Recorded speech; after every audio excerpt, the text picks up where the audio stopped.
En esa tarde de lluvia, doy por iniciado el tour por el barrio judío de Cracovia y su historia con la Segunda Guerra Mundial. Polonia se volvió cristiana muy tarde, aproximadamente a comienzos del siglo XI, y recién en este momento se unió a la Comunidad Europea de Naciones.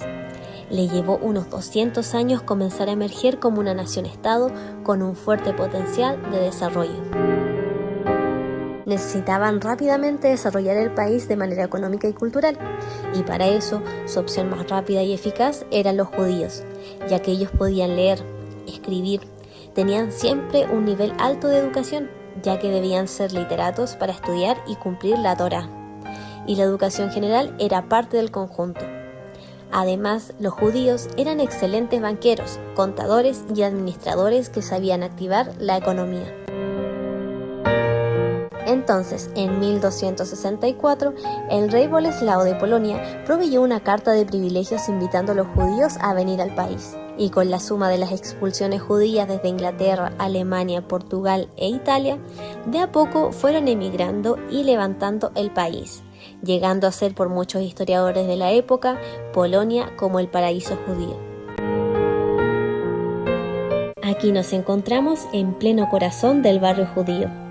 Este barrio en realidad fue una ciudad independiente del resto de Cracovia, fundada por el rey Casimiro III en 1335, dándole la libertad para expandirse, construir escuelas, sinagogas y libertad de culto. Esto hace que a esta pequeña ciudad lleguen cada vez más judíos con el tiempo. Tras el fallecimiento del rey Casimiro, el rey Juan Alberto hace un decreto que obliga a todos los judíos a vivir en esta parte de la ciudad. No pueden vivir en ninguna otra zona de Cracovia, dividiendo la ciudad en dos partes, parte judía y parte católica. Lo que hizo para aquello fue construir un muro en esta zona, separando ambas comunidades y dejando a los judíos relegados al interior del muro. En 1939 inicia la Segunda Guerra Mundial, lo que cambia todo para los judíos, en especial los de este país, ya que en Polonia habían 3.5 millones de judíos, que representaba el 40% de la población total de judíos en Europa. Polonia comienza a ser invadida, y por la cantidad de judíos en este país, Cracovia pasa a ser un punto estratégico, y aquí se instala el gobierno general del régimen nazi y comienza la desocupación judía. En el apogeo de los judíos en este lugar existieron más de 20 sinagogas. Tras la Segunda Guerra Mundial quedaron solo 7, y una en la actualidad opera como tal. Esta es la sinagoga Popera. Su principal característica es que era una sinagoga privada, solo usada por la familia Popper. Hoy en día es una librería y biblioteca, por ello se puede visitar de manera libre y sin gasto.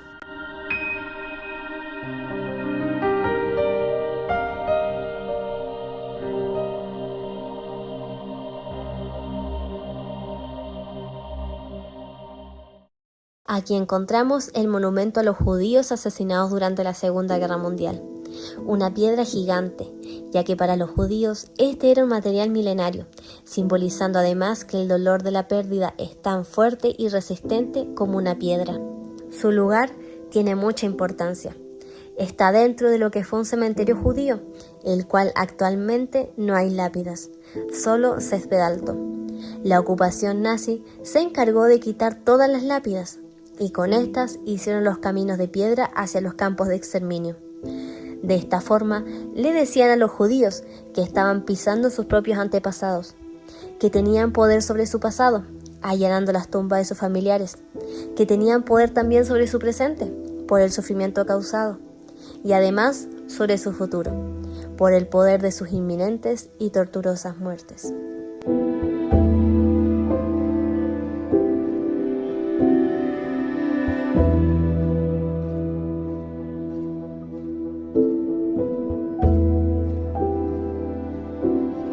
Esta es la Plaza Nueva del barrio judío de Cracovia. Es el corazón del barrio al día de hoy. Esta plaza se conocía antiguamente como la Plaza del Mercado de Aves. Esta Esta era la zona principal de esta parte de la ciudad, donde estaba su principal iglesia y plaza del mercado, hoy convertida en un parking de coches. Y el antiguo ayuntamiento en la actualidad es un museo de la historia del barrio. Cruzamos el río Vístula por el puente del Padre Bernatec, inaugurado en 2010, para pasar a la zona de la historia del gueto de Podgorsk. En 1941 se empezó a construir el muro del que pasamos de manera imaginaria, ya que fue demolido y fue construido por los judíos obligados por los nazis. Este muro rodeaba una parte de la ciudad que contenía 30 manzanas y donde vivían unas 3.000 personas católicas. Estas personas católicas fueron enviados al barrio judío a ocupar las casas de los judíos, mientras que en este espacio, donde vivían 3.000 personas, pasaron a ubicar a 15.000 judíos, llamándose el barrio de Podgorsk. Evidentemente, había problemas de espacio, y en una única habitación de unos 10 metros cuadrados podían vivir entre 3 y 4 familias. Así que mucha gente malvivía bajo un techo, y otros ni siquiera tenían eso. Con temperaturas que van desde los -2 hasta los -30 grados en invierno, los que no tenían techo no llegaban a sobrevivir. Muchos murieron de frío, pero también de hambre.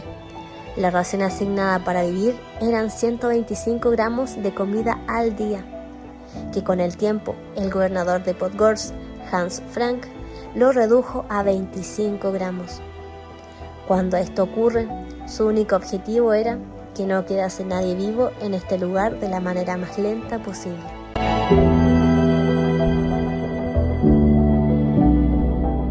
Y llegamos al Memorial de las Sillas, que se ha convertido en uno de los íconos más importantes de Cracovia a nivel mundial. Este monumento fue donado por Roman Polanski, director de cine famoso, por películas como El pianista y El bebé de Rosemary. Él mismo es un superviviente del Holocausto, pasó su infancia en Cracovia y fue testigo de la siguiente historia. Estar en esta plaza es remontarnos a una de las épocas más oscuras de la humanidad. En aquella garita que podemos ver se ubicaron los generales nazis entre 1941 y 1943. Desde aquí llamaban a los judíos que vivían en el barrio de Podgorsk, los ubicaban en esta plaza, los colocaban en fila e iban decidiendo su destino cada uno. Podía tener uno de los 4 destinos. Si eran aptos para el trabajo, se les enviaba al campo de concentración de Plaszow. Si eras más habilidoso con las manos, entonces te enviaban a la fábrica de Schindler. Aquí, en esta fábrica, se hacían las ollas, utensilios de cocina e incluso armamento para el ejército nazi. Es decir, fabricaba los objetos con los cuales podían torturar y matar a su propia gente. Si no tenías ningún tipo de habilidad, entonces te enviaban al campo de concentración de Auschwitz. Y si veían que no servías absolutamente para nada, te llevaban a un callejón cercano, en el que no había salida y de allí no salían. Además de Memorial de las Sillas, también se le llama la Plaza de los Héroes del gueto de Podgorsk, en memorial de que mientras hacían la selección, los padres seguían enseñando a sus hijos los rezos judíos. En memoria de las madres que no comían con tal de que sus hijos sí. En memoria de los hermanos que se transformaron en padres al arrebatarles sus mayores. Y así miles de situaciones e historias. Todos ellos unos héroes, intentando crear una normalidad a pesar de estar siendo protagonista del momento más oscuro de la humanidad.